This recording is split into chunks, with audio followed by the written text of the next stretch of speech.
Hello दोस्तों, तो कैसे हो आप सब। उम्मीद करता हूँ कि आप सब अच्छे होंगे। तो देखिए, आज जो हम डिस्कस करने जा रहे हैं वो यूपीएससी प्रीलिम्स 2025 में जो एग्जाम हुआ था उसका हम जीएस वन मतलब जीएस का पेपर डिस्कस कर रहे हैं, जो कि हमारा सेट वन। ऑलरेडी हमने इसके क्वेश्चन नंबर 30 तक डिस्कस कर लिया था। जैसे कि मैंने फर्स्ट वीडियो में ही बताया था कि जो हमारा क्वेश्चन रहेगा उसको हम पार्ट बाई पार्ट डिस्कस करेंगे। जैसे कि मैंने फर्स्ट में कहा था कि हम हर एक पार्ट में 10 क्वेश्चन डिस्कस करेंगे, बट एक्चुअली अभी हम 10 क्वेश्चन नहीं डिस्कस कर रहे हैं, ओनली 5 क्वेश्चन डिस्कस कर रहे हैं। तो अगर आप डेली 5-5 क्वेश्चन भी अगर आप किसी भी कॉम्पिटिटिव एग्जाम की प्रैक्टिस करते हो तो आप एनालाइज करोगे कि एक महीने के अंदर अंदर में, यानी कि विद इन 1 मंथ आप कम से कम 150 क्वेश्चंस को आप क्या कर रहे हो, कंप्लीट कर पा रहे हो। तो मैं ये नहीं कहूंगा कि आप डेली कम से कम 50 क्वेश्चन, 60 क्वेश्चन, 100 क्वेश्चन आप की प्रैक्टिस करिए। मिनिमम आपकी जो प्रैक्टिस होनी चाहिए वो कम से कम 5 क्वेश्चन तो होनी ही चाहिए। तो अभी हम आज जो क्वेश्चन डिस्कस करेंगे मीन्स जो वो रहेगा हमारा क्वेश्चन नंबर 31 से लेकर के क्वेश्चन नंबर 35 तक। तो आज की वीडियो स्टार्ट करने से पहले मैं एक छोटा सा ओवरव्यू बता दूं। जैसे कि देखिए, बहुत से स्टूडेंट इस बार एग्जाम दिया होगा, बहुतों का अच्छा गया होगा पेपर, बहुतों का रह गया होगा कि नहीं इस बार अटेम्प्ट नहीं हो पाएगा, बहुतों का फर्स्ट अटेम्प्ट रहा होगा, बहुतों का लास्ट अटेम्प्ट रहा होगा। तो देखिए, जिन या कुछ ऐसे भी स्टूडेंट होंगे जो नेक्स्ट ईयर में अपना फर्स्ट अटेम्प्ट देंगे। तो उन्हीं के लिए हमारा बेसिकली मेन मोटिव रहेगा, वो स्टूडेंट्स जो कि नेक्स्ट ईयर में अपना फर्स्ट अटेम्प्ट देने जा रहे हैं, तो उनको एक सही गाइडेंस मिल सके और उनकी जो प्रिपरेशन है वो सही तरीके से हो सके। इसलिए भी हम क्या कर रहे हैं, डिस्कस कर रहे हैं। वैसे जब भी आप किसी भी कॉम्पिटिटिव एग्जाम, मैं सिर्फ not I am not talking about only UPSC exam, आप किसी भी कॉम्पिटिटिव एग्जाम की प्रिपरेशन कर रहे हैं, चाहे आप एनडीए की प्रिपरेशन कर रहे हैं या आप सीडीएस की कर रहे हैं, एसएससी की कर रहे हैं, पीसीएस की कर रहे हैं, यूपीएससी जैसे एग्जाम की प्रिपरेशन कर रहे हैं, आप किसी भी कॉम्पिटिटिव एग्जाम की प्रिपरेशन कर रहे हैं, तो आपको स्टार्टिंग में 2 चीजें फॉलो करनी है। पहले आपको सिलेबस मालूम होना चाहिए, दूसरा कि आपको सिलेबस एनालाइज करने के बाद प्रीवियस ईयर मिनिमम 5 ईयर का तो आपको क्वेश्चन एनालाइज करना चाहिए। इससे आपको एक आइडिया मिल जाता है कि क्वेश्चन जो आपसे पूछा जा रहा है, आखिर एग्जामिनर की रिक्वायरमेंट क्या है आपसे, वो क्या जानना चाहता है आपसे, कि कितनी नॉलेज आपको होनी चाहिए और किस पैटर्न में क्वेश्चन आता है, ये आपको पता चलता रहेगा। दूसरा, सिलेबस, इसलिए सिलेबस आपके लिए क्या करता है, एक गाइडेंस की तरीके से काम करता है। जैसे अगर हमें कहीं ट्रैवलिंग करना होता है तो हम गूगल का सहारा लेते हैं ना, वो लोकेशंस देखने के लिए। तो सिमिलर उसी तरीके से सिलेबस हमारा गाइड करता है किसके लिए, हमें एक डायरेक्शन बताने के लिए कि हमारी जो प्रिपरेशन है वो किस डायरेक्शन में होनी चाहिए और हमें क्या क्या पढ़ना है, क्या क्या अवॉइड करना है। तो सबसे पहले जिन्होंने प्रिपरेशन स्टार्ट की है, नेक्स्ट ईयर देना चाहते हैं, उनके लिए ऑल द बेस्ट। और जिन्होंने इस बार अटेम्प्ट दिया है, आप लोग बस उम्मीद करते हैं कि इस बार आपका सिलेक्शन हो अच्छे नंबरों से और आप अपने सक्सेस लाइफ में, अपने सक्सेस लाइफ में मतलब लाइफ के अंदर में सक्सेस जल्दी अचीव करें। देखिए, एक छोटा सा ओवरव्यू बता देता हूँ। जैसे कि अगर हम प्रीवियस 5 ईयर के कट ऑफ की को एनालाइज करें तो देखिए 2024 में जो कट ऑफ गया था वो गया था, यहाँ पे सिर्फ जनरल कैटेगरी का लेकर रखा मैंने, अदर कैटेगरी का नहीं रखा है, क्योंकि सबसे ज्यादा जो कट ऑफ हाई होता है वो जनरल कैटेगरी का होता है। अगर आप जनरल कैटेगरी के कट ऑफ को आप अचीव कर पा रहे हो तो आपका सिलेक्शन होना निश्चित है। जैसे अगर हम यूपीएससी प्रीलिम्स की बात करें, जीएस के पेपर का जो टारगेट गया था वो गया था 87.98 मार्क्स। 2023 की बात करें तो उस टाइम पे गया था 75.41 मार्क्स। देखिए, एक चीज याद रखिएगा कि ये जो 2023 में जो इतना कम कट ऑफ गया था, इसका मेन रीजन क्या था कि इस टाइम पे क्वेश्चन कुछ ज्यादा ही क्या आए थे, कुछ क्वेश्चन इनकरेक्ट आए थे, तो जिसकी वजह से कट ऑफ थोड़ा सा क्या हो गया था, रिड्यूस हो गया था। 2022 की बात करें तो यहाँ पे जो कट ऑफ आया था वो आया था 88.22 मार्क्स का। 2021 की बात करें तो यहाँ पे आया था 87.54 मार्क्स का, और जो 2020 में जो कट ऑफ आया था वो आया था 92.51 मार्क्स का। तो अगर आप इस 5 ईयर के कट ऑफ को अगर आप एनालाइज करो तो आप एस्टिमेट लगा सकते हो कि जो 2025 का जो कट ऑफ आने वाला है वो आपका 76 से लेकर के 95 के बीच में ही रहेगा, अगर आप इन 5 साल का कट ऑफ को अगर आप एनालाइज करते हो। मैं आपको रिकमेंडेड करूंगा कि आपको अपना प्रीलिम्स का जो टारगेट लेके चलना है वो आपका मिनिमम 110 मार्क्स का लेके चलना है, क्योंकि इससे ज्यादा कट ऑफ जाता नहीं है। और देखिए, अगर आप यहाँ पे क्वेश्चन, मैंने यहाँ पे आपको एक चीज और रखा है आपके गाइडलाइंस के लिए कि हमारे जो क्वेश्चन की जो रेंज होते हैं वो किस तरीके से पूछे जाते हैं। जैसे 2025 में जो क्वेश्चन रेंज पूछे गए थे, एनवायरमेंट से 10 क्वेश्चन, हिस्ट्री से 12 क्वेश्चन, पॉलिटी से 15 क्वेश्चन, जियोग्राफी से 14 क्वेश्चन, साइंस एंड टेक्नोलॉजी यानी कि जो करंट अफेयर पे बेस होता है उससे 15 क्वेश्चन, इकोनॉमिक्स से 21 क्वेश्चन और करंट अफेयर से 13 क्वेश्चन पूछा गया था। 2024 को अगर आप एनालाइज करोगे तो एनवायरमेंट से 15 क्वेश्चन, हिस्ट्री से 12 क्वेश्चन, पॉलिटिकल से 15 क्वेश्चन, जियोग्राफी से 18 क्वेश्चन, साइंस एंड टेक्नोलॉजी से 13 क्वेश्चन, इकोनॉमिक्स से 14 क्वेश्चन और करंट अफेयर से 13 क्वेश्चन पूछे गए थे। तो यहाँ से आपको ये पता चल जाता है कि आपको कौन कौन से सब्जेक्ट को सबसे ज़्यादा स्ट्रांगली तरीके से कवर करना है। जैसे देखिए हमारे पास सिलेबस बहुत ज़्यादा होता है, तो आपको पूरे 100 क्वेश्चन अटेम्प्ट नहीं करने हैं प्रीलिम्स में, क्योंकि ये जस्ट एक क्वालिफाइंग पेपर होता है। इसके मार्क्स कहीं पे भी ऐड नहीं होते ना, इसका जो इम्पैक्ट पड़ता है वो आपके रैंकिंग में भी नहीं पड़ता है। आपका जो भी मार्क्स काउंट होता है वो होता है एक मेंस का और दूसरा होता है इंटरव्यू का। इन्हीं पे आपका क्या बनता है, रैंक बनता है। तो प्रीलिम्स को बस आपको क्वालिफाई करना होता है, मतलब आपको किसी तरीके खींच तीर के कट ऑफ लिस्ट के अंदर में आना होता है। प्रीलिम्स में 2 पेपर होते हैं, सी सेट और जीएस का। जीएस के लिए आपको कट ऑफ लिस्ट में आना होता है और सी सेट में आपको सिर्फ और सिर्फ कितना चाहिए होता है, 33% चाहिए होता है पास होने के लिए। उसमें 80 क्वेश्चंस पूछे जाते हैं और 80 क्वेश्चंस में आपको कितने मार्क्स चाहिए होते हैं, 33% मार्क्स चाहिए होते हैं। और जीएस की बात करें तो जीएस में कितने क्वेश्चन, जीएस में 100 क्वेश्चन होते हैं और 200 मार्क्स का होता है। तो इसमें आपको क्या करना होता है, कट ऑफ लिस्ट के अंदर में आना होता है। तो अगर आप देखिए कि अगर आप क्वेश्चन को सब्जेक्ट को एनालाइज करो ना, तो यदि आप पॉलिटी, हिस्ट्री, जियोग्राफी और इकोनॉमिक्स, ये 4 सब्जेक्ट है, अगर आप इनको कंप्लीट करके जाते हो तो आपका प्रीलिम्स क्या हो जाएगा, क्लियर हो जाएगा। क्यों? क्योंकि आपको कट ऑफ लिस्ट में आने के लिए हार्डली 55 से आपको 60 या आप मान के चल लीजिए 50 से 55 क्वेश्चन ही क्या करने हैं, करेक्ट अटेम्प्ट करने हैं। इनकरेक्ट अटेम्प्ट नहीं करना है। क्यों? क्योंकि जब आप कोई भी क्वेश्चन इनकरेक्ट अटेम्प्ट करते हो तो 0.66 मार्क्स क्या होते हैं, आपके नेगेटिव होते हैं। देखिए सबसे बड़ी जो गलती हम करते हैं ना, यूपीएससी का जब प्रीलिम से देने जाते हैं, खास करके वो स्टूडेंट जो फर्स्ट अटेम्प्ट देने जा रहे हो, वो क्या करते हैं, सारे के सारे क्वेश्चन अटेम्प्ट कर देते हैं। आपको सारे 100 क्वेश्चन अटेम्प्ट नहीं करने हैं, एक चीज याद रखिएगा, आपको वही क्वेश्चन अटेम्प्ट करने हैं जिसमें आपकी जो पॉसिबिलिटी है वो ये ज्यादा रहती है कि आपका आंसर सही जाएगा। यानी कि क्वेश्चन जो होते हैं वो 3 स्टेज पे होते हैं, 3 लेवल के होते हैं, इजी, मीडियम, हार्ड। तो अगर वो आपके लिए हार्ड है तो वो सभी के लिए हार्ड होगा। हार्ड क्वेश्चन आपको टच ही नहीं करना, आपको सिर्फ और सिर्फ 2 क्वेश्चन टच करने हैं, एक है इजी वाले और दूसरे हैं जो मीडियम रेंज क्वेश्चन होते हैं। इन्हीं को आप अटेंड करके क्या कर सकते हो, अपना प्रीलिम्स क्वालिफाई कर सकते हो। क्योंकि अगर आप गलत क्वेश्चन करते हो तो आपको फालतू में क्या होगा, नेगेटिव मार्क्स जाएगा। तो रॉन्ग क्वेश्चन को, मतलब जिस बारे में आपने बिल्कुल पढ़ा नहीं है, जानते नहीं हो, क्वेश्चन टाइम भी नहीं करना। जिसके बारे में आपको नॉलेज है सिर्फ और सिर्फ आपको क्या करना है, वही क्वेश्चन आपको क्या करना है, अटेम्प्ट करना है। सबसे ज्यादा इजी क्वेश्चन आते हैं पॉलिटी के और हिस्ट्री के। ज्योग्राफी, इकोनॉमिक्स के थोड़े से कॉम्प्लिकेट हो जाते हैं, तो आपको सबसे ज्यादा फोकस करना है हिस्ट्री, ज्योग्राफी। मतलब आप हिस्ट्री, ज्योग्राफी, इकोनॉमिक और पॉलिटी पे आप फोकस करके अपना प्रीलिम्स निकाल सकते हैं। करंट अफेयर को भी साथ साथ में लेकर के चलना है, क्योंकि देखिए इस साल का जो पेपर था करंट अफेयर, इसमें थोड़ा प्रीवियस ईयर का, मतलब थोड़ा ज्यादा पीछे से पूछा गया था।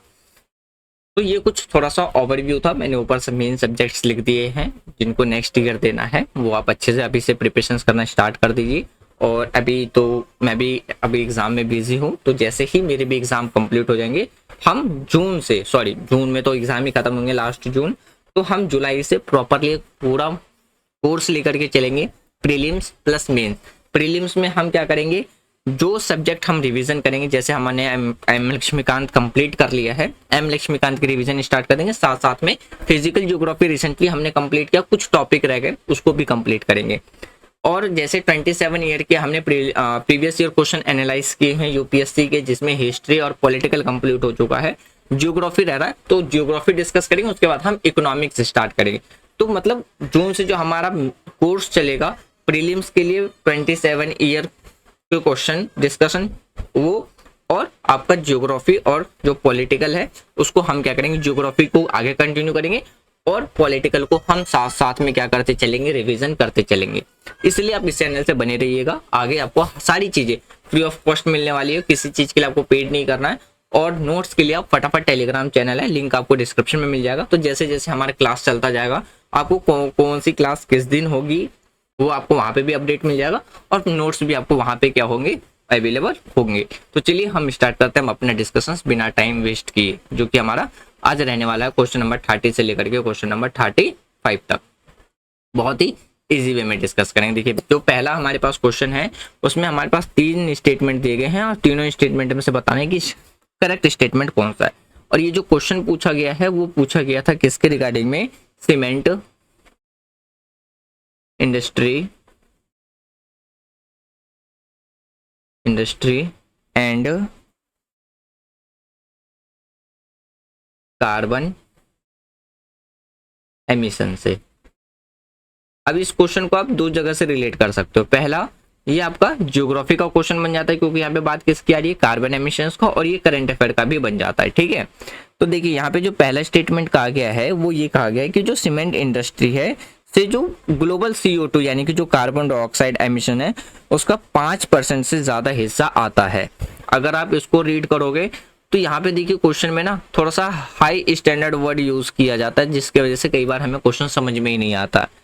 तो देखिए इजी वे में यही कहा गया क्वेश्चन में कि जो सीमेंट इंडस्ट्री है उसमें CO2 यानी कि ग्लोबल जो CO2 एमिशन है उसका 5% हिस्सा आता है। दूसरा स्टेटमेंट कहता है कि सीमेंट बनाने में सिलिका, बेयरिंग क्ले और लाइमस्टोन मिलाया जाता है। दूसरा स्टेटमेंट ये कहा गया है। ठीक है, तीसरा स्टेटमेंट में क्या कहा गया है कि जो क्लिकर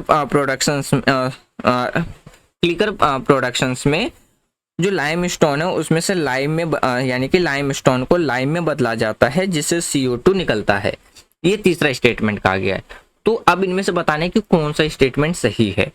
तो अगर हम अकॉर्डिंग टू ऑप्शंस की बात करें, जैसे पहला ऑप्शन कहता है कि बोथ यानी कि second and third statement correct है, और जो फर्स्ट स्टेटमेंट है वो इन दोनों स्टेटमेंट का करेक्ट एक्सप्लेनेशन है। पहला ऑप्शन यही कहता है। दूसरा ऑप्शन कहता है कि दूसरा और तीसरा स्टेटमेंट सही है, बट अगर हम बात करें जो स्टेटमेंट फर्स्ट है वो सिर्फ एक स्टेटमेंट का करेक्ट एक्सप्लेनेशन है, दोनों का नहीं, सिर्फ एक स्टेटमेंट का। तीसरा स्टेटमेंट कहता है कि only one of the statement second यानी कि सिर्फ दूसरा स्टेटमेंट सही, only one of the statement second and third is correct, that explanation statement first. तीसरा कहता है कि इनमें से कोई सा भी स्टेटमेंट मतलब नेदर, दूसरा स्टेटमेंट सही नहीं है और तीसरा स्टेटमेंट करेक्ट है, ये कहता है चौथा स्टेटमेंट। अगर आप इसकी बात करो तो इसका जो राइट आंसर देखने को मिलेगा वो आपको क्या देखने को मिलेगा, ए देखने को मिलेगा। यानी कि हमारे तीनों का तीनों स्टेटमेंट एक तो सही भी है, और ए की बात करें यानी कि जो फर्स्ट स्टेटमेंट है उसकी बात करें तो वो दोनों स्टेटमेंट का करेक्ट एक्सप्लेनेशन देता है। तो राइट आंसर हमारे क्या रहेगा, क्वेश्चन नंबर 31 का, सॉरी क्वेश्चन नंबर 31 का राइट आंसर है ऑप्शन ए। क्वेश्चन नंबर 32 की बात करते हैं। तो ये जो क्वेश्चन आपसे पूछा गया है वो किसके रिगार्डिंग में क्वेश्चन पूछा गया है, ये पूछा गया है जो COP28 and India climate and health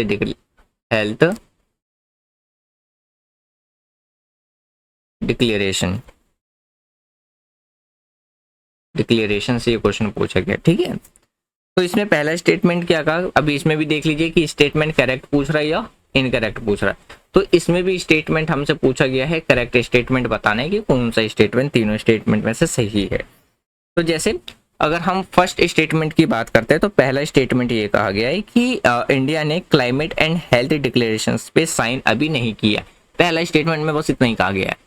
दूसरे स्टेटमेंट की बात करते हैं तो जो डिक्लेरेशन है वो क्या है, बाइंडिंग है, और हेल्थ सेक्टर को डीकार्बोनाइज करना जरूरी बन जाता है। बाइंडिंग होने की वजह से ये क्या बन जाता है, जरूरी बन जाता है। तो ये स्टेटमेंट हमारा क्या है, गलत है। पहला स्टेटमेंट सही है, बट दूसरा स्टेटमेंट हमारा क्या है, गलत है। क्यों, क्योंकि ये डिक्लेरेशंस बाइंडिंग नहीं है, इसी वजह से ये गलत है। बस इतना सही था। तीसरे स्टेटमेंट की बात करते हैं तो इसमें कहा गया है कि इंडिया का जो हेल्थ सेक्टर है अगर डीकार्बोनाइज हुआ तो सिस्टम की जो ताकत है, जो स्ट्रेंथ है, वो क्या हो जाएगी वो, यानी कि जो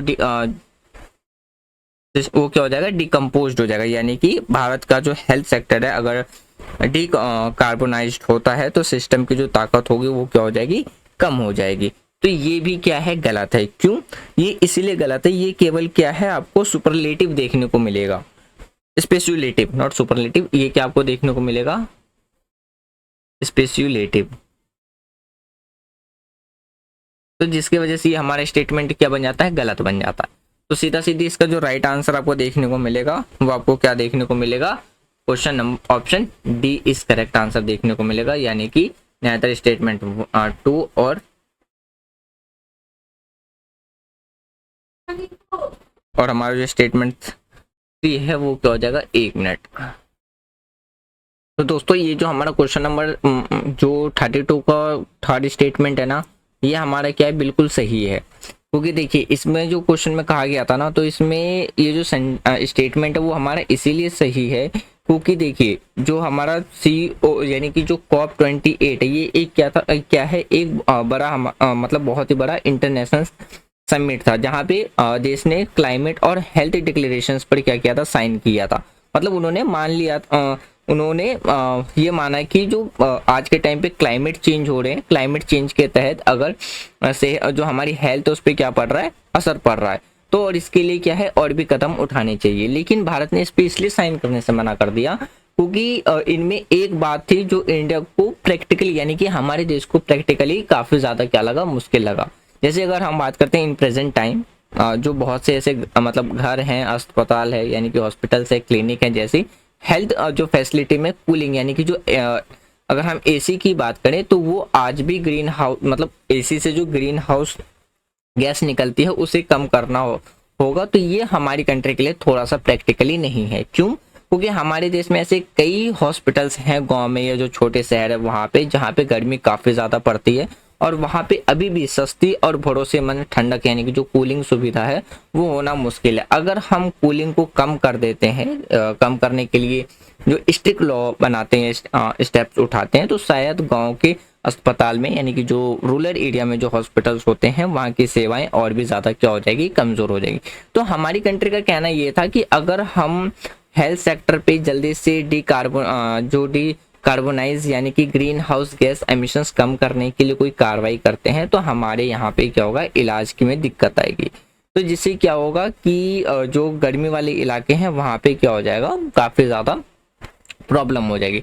तो इस वजह से हमारी कंट्री ने उस पर साइन नहीं किया था। तो थर्ड स्टेटमेंट हमारा क्या है, बिल्कुल भी यानी कि बिल्कुल सही है। तो राइट आंसर आपको क्या देखने को मिलेगा, तो इसका राइट आंसर ऑप्शन डी नहीं है, इसका राइट आंसर आपको देखने को मिलेगा option C is correct answer देखने को मिलेगा। तो ऑप्शन सी आपको क्या देखने को मिलेगा, करेक्ट आंसर देखने को मिलेगा। अब हम बात करते हैं क्वेश्चन नंबर 33। क्वेश्चन नंबर 33 में भी क्या है, 3 स्टेटमेंट दिए गए और 3 स्टेटमेंट में से बताने की कौन सा स्टेटमेंट सही है।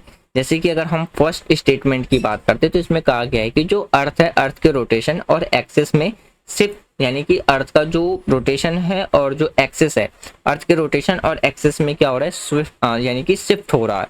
तो ये हमें किससे पता चलता है, कि स्टडी से पता चलता है, साइंटिफिक स्टडी से हमें ये पता चलता है कि जो अर्थ का जो एक्सिस प्लेस है और जो रोटेशन प्लेस है वो क्या हो रहा है, शिफ्ट हो रहा है। तो क्या ये स्टेटमेंट सही है, तो हाँ ये स्टेटमेंट हमारा क्या है, बिल्कुल भी सही है। कुछ स्टेटमेंट अगर हम सेकंड की बात करें तो इसमें कहा गया है कि जो सोलर फ्लेयर्स है, यानी कि हमसे एटमॉस्फेयर में एनर्जी आती है, तो ये स्टेटमेंट भी बिल्कुल सही है। बट ये जो सेकंड स्टेटमेंट है वो फर्स्ट स्टेटमेंट का सही एक्सप्लेनेशन नहीं है, यानी कि सही है लेकिन यह एक्सिस शिफ्ट को एक्सप्लेन नहीं करता है। दूसरा स्टेटमेंट कहा गया है। तीसरे स्टेटमेंट में कहा गया है कि आइस मेल्ट होने से पानी इक्वेटर की तरफ जा रहा है, तो ये स्टेटमेंट भी सही है। लेकिन अगर हम इसकी बात करें तो अर्थ के मास डिस्ट्रीब्यूशन पे इफेक्ट डालता है, इम्पैक्ट डालता है, ना कि एक्सेस पे। तो हमारा तीनों ही स्टेटमेंट क्या है, ये बिल्कुल भी सही है। तो राइट आंसर आपको क्या देखने को मिलेगा, इसका जो राइट ऑप्शन है ऑप्शन सी करेक्ट आंसर देखने को मिलेगा, यानी कि हमारा दूसरा और तीसरा स्टेटमेंट सही है बट पहला स्टेटमेंट करेक्ट एक्सप्लेनेशन नहीं करता है। क्वेश्चन नंबर 34, इसमें दिया गया ये जो क्वेश्चन पूछा है वो किसके रिगार्डिंग में पूछा गया है, जो पेरिस एग्रीमेंट आर्टिकल 6 है, आर्टिकल 6 उसके रिगार्डिंग में ये क्वेश्चन पूछा गया है। तो जैसे पहला स्टेटमेंट कहता है कि जो आर्टिकल 6 है क्लाइमेट चेंज डिस्कशंस में असर यानी कि अक्सर आता है, बिल्कुल सही है। स्टेटमेंट 2 में कहा गया कि आर्टिकल 6 कार्बन मार्केट की बात करता है, ये भी बिल्कुल सही है। तीसरे स्टेटमेंट की बात करें तो इसमें कहा गया है कि यहाँ कंट्रीज को नॉन मार्केट स्ट्रेटेजीज जैसे कॉर्पोरेट से टारगेट अचीव करने को प्रमोट करता है। तो तीनों ही स्टेटमेंट हमारा क्या है, बिल्कुल करेक्ट है। तो इसका जो राइट आंसर आपको देखने को मिलेगा वो क्या देखने को मिलेगा, option A is correct answer देखने को मिलेगा। Question number 35।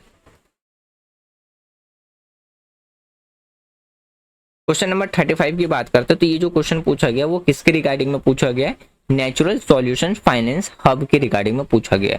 क्वेश्चन आपसे क्या पूछ रहा है कि जो नेचुरल सॉल्यूशंस फाइनेंस हब है ये कौन सी संस्था के द्वारा शुरू किया गया है, पहला स्टेटमेंट मतलब क्वेश्चन यही का है। जैसे ऑप्शन ए था the Asian Development Bank, option B था the Asian Infrastructure Investment Bank, option C है the New Development Bank and option D है the International Bank for Reconstruction and Development. तो इसका जो राइट आंसर है ना, अगर वो आपको लगता है कि इसका राइट आंसर ऑप्शन डी होगा तो जी नहीं ना, इसका आंसर राइट ऑप्शन डी नहीं है। इसका जो राइट आंसर है वो है ऑप्शन ए यानी कि एशियन डेवलपमेंट बैंक। अगर हम एशियन डेवलपमेंट बैंक की बात करें तो इन्होंने एशिया पैसिफिक रीजन के लिए nature solution finance hub launch किया ताकि जो हमारे जो इन्वायरमेंट प्रोटेक्शन है उसको हम क्या कर सकें, उसके इन्वायरमेंट प्रोटेक्शन के लिए फंडिंग को और भी आसान बना सके। तो ये किसके द्वारा स्टार्ट किया गया था, द एशियन डेवलपमेंट बैंक के द्वारा स्टार्ट किया गया था। तो फ्रेंड्स ये था हमारा आज का डिस्कशन जिसमें आज हमने क्या किए थे, 5 क्वेश्चन डिस्कस किया था, मतलब 5 क्वेश्चन डिस्कस किए। बाकी जो हमारे पार्ट 7 रहेगा तो पार्ट 7 में हम क्वेश्चन नंबर 37 से लेकर के क्वेश्चन नंबर 36 से लेकर के हम क्वेश्चन नंबर 40 तक क्या करेंगे, डिस्कस करेंगे। और ऐसे ही मोर इन्फॉर्मेटिव वीडियो और आगे की जो हमारे कोर्स लॉन्च होने वाले हैं प्रैक्टिस के लिए फॉर प्रीलिम्स एंड मेंस, उसके लिए हमारे चैनल के साथ जुड़े रहिए। और इस बार जो हमारा यूपीएससी का मेंस का पेपर होगा तो उसी टाइम से हम कुछ आंसर राइटिंग प्रैक्टिस भी स्टार्ट कर लेंगे। डेली 1 क्वेश्चन हम उसमें क्या करेंगे, डिस्कस करेंगे। बाकी जो वीडियो के रिगार्डिंग में आपको कोई सजेशन देना है कमेंट बॉक्स ओपन है, आप कमेंट बॉक्स में दे सकते हैं। मिलते हैं नेक्स्ट वीडियो में। Thanks for watching friend, take care, जय हिंद। और वीडियो को ज़्यादा से ज़्यादा अपने व्हाट्सएप ग्रुप फेसबुक ग्रुप पे शेयर करें।